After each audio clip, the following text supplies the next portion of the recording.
নমস্কার। সুদানের ফুয়াটা আজকে কী করতেছে? সুদানের ফুয়াটা কয়দিন যাবৎ কোনো ভাষণ মোষণ দেয় না। অ্যান্ড আস্ক মি হুই সুদানের ফুয়া। সুদানের ফুয়া হয়েছে আমাদের ইউনুস।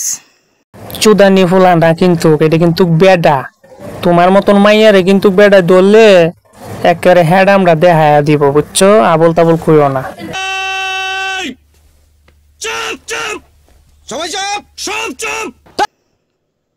শান্তি কাকু।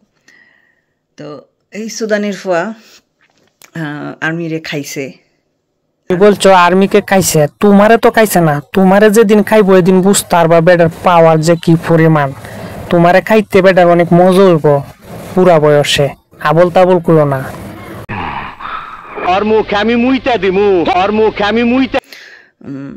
আর্মি নিজে নিজে নিজের গোটা মারছে। তো আর্মির যে একটা ইমেজ ছিল, শান্তিতে সংগ্রামে সমরে আমরা সার্বভৌমত্ব রক্ষা করিব, তো সেই সার্বভৌমত্ব তারা তোমারে তো চিন্তা করা লাগবে না। আর্মি আর্মি জায়গাতেই আছে। তোমার কথা শুনে ওরা যদি চেতে না, তোমারে রাইফেল দিব। রাইফেল পুরস্কার রাইফেল আছে না, তাদের কাছে রাইফেল আছে না, রাইফেল দিব। তখন টার ভাইবা রাইফেলের গুতা যে কত কষ্ট।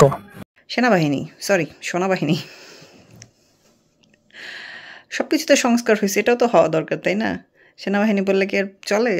বেডি হাল তো বেডি, তুই সেনাবাহিনীর নিয়ে তুই টিটকারি মারস, হাসি মারস না, মজা করস। সেনাবাহিনীর গুতা তো খাইছস না, গুতা খাইলি তুই বুঝতি সেনাবাহিনীর যে গুতা কি রকম। হাইজলামি করো না, সব কথা নিয়ে হাইজলামি মারাও। হাইজলামি চলে না। তোমারে তো দেখতে দেখা যায় অবশ্যই একটা ম্যাডামের মতন। অশিক্ষিত ব্যবহার করো কেন? মূর্খর মতো কথা বলতাছো। তুমি কি মেন্ডেল নাকি?